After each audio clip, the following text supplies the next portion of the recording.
Whether we believe in our capacity for self-government or whether we abandon the American Revolution and confess that a little intellectual elite in a far distant capital can plan our lives for us better than we can plan them ourselves. What is the difference between a Democrat and a socialist? The greatest crisis today is not the Middle East, it's not Iraq, it's Syria, but it's climate change. Yeah. All the people don't have freedom, all the people don't have justice, and all the people don't have power, so that means none of us do. The big government lovers painted a picture of doom and gloom in 2011. The future must not belong to those who slander the prophet of Islam. We see it in the STEM program. You know, people have talked about this STEM program being such a great deal. Welcome to the Abolitionist Roundtable, your all-access pass to the 2016 Black Conservative Revolution. Join the conversation at 734-822-1600. Now, here are your hosts, Del Marsh, Phil Stargell, and Janice Daniels. Which is fine, but never mentioned. All right, thank you, folks, for joining the Abolitionist Roundtable. Good morning. This is your host, Del Marsh. Guess who's here today? Phil Stargell. And we have one of the greatest mayors that ever held the office, Mayor Janice Daniels. Folks, we have so much on the agenda this morning. We have so much on the agenda. I want you to give us a call this morning at 734-822-1600. We have so much that we need to talk about, and we want you to be a part of the conversation. But we have so much that we want to try to cover.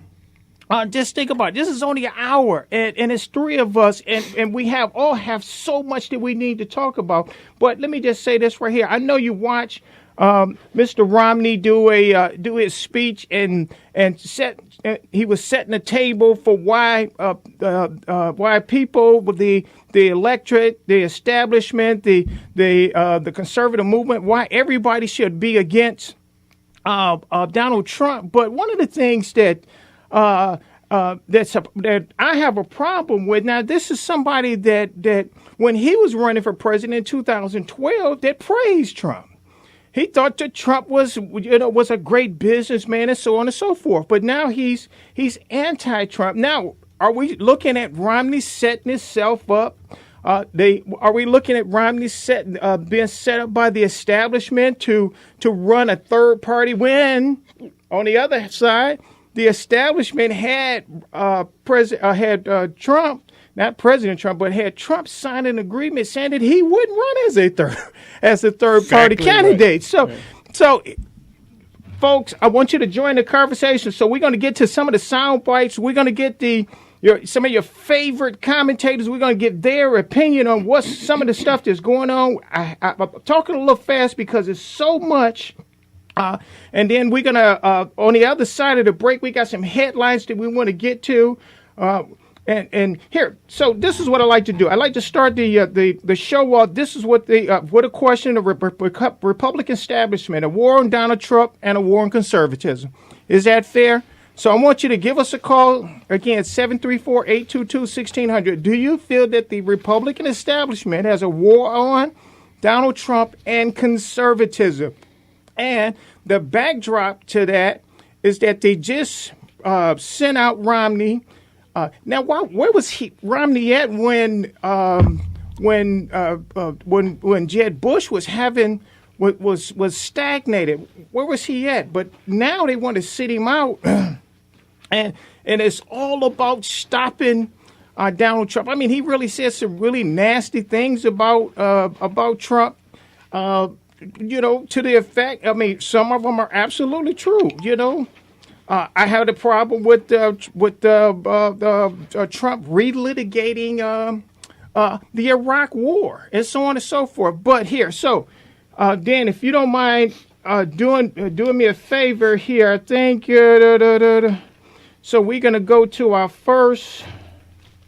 Oh boy, I didn't even write which one. Okay, hold on just a minute. So here, let me get myself together. And get my sound bites together. And I want to just say good morning to Phil this morning, and we're going to get to the mayor. Good morning, Phil. Good morning. Good morning. It's great to be back and in front of this mic, and I'm having a little bit of problem with it. I see your voice a little scratchy this morning. And bring it up a little closer to your mouth. You said bring your mic up a little closer. It seems like it's. Woo! Oh boy! All right. There you go. I think you just brought it up a little closer. Yeah, so Right. it is great to be back. I had a nasty cold, and I still got a little bit of it, but we're going to struggle along, and it is just great to see the mayor and you and both and be in the studio again and just get some information out to the people. We definitely need it because look at what's going on. We have the Republican Party, the party that I vote for, in turmoil, and so maybe we can give a little bit of insight into what is actually going on. Some of these sound bites are going to put it out there on Front Street. What do you think? What do you think? Well, Matt? absolutely. Well, here, but I'm still working on it because some of my numbers are a little thrown off. But here, Mayor, did you watch? You watched the debate? Of course I did. Of You course I watched the did. debate, Yeah. and give me a little bit. Our buddy was there, Phil. Milt was there at the. He was there. Terrific. Yes, he was. I saw some friends of mine in the audience. were That you was there? great. No, Oh, I was okay. not there. I tried to get a ticket, but they wouldn't give me a Yeah, ticket. yeah, I don't know yeah. why So, the establishment doesn't like me. Well, it was. We could have got a ticket. It was just a little late that I started working on it, but absolutely, when I talked to Brian, he said, "Dale, you would have let me know a little earlier. We could have got you something. We would have made sure that everybody was there." So, but go ahead and finish that. So, give me some highlights from the debate, and they were here right in Detroit. So, Well, I am absolutely of the mind that I wish that that the debates were more focused on policy issues. Yeah. I wish the moderators actually would kind of stay in the back of the bus, if you will. But the candidates didn't use their opportunity to advance their policies, except Ted Cruz. And Ted Cruz was marvelous. He was wonderful. And I think that Ted Cruz deserves a position at the highest level of our government. I really honestly do.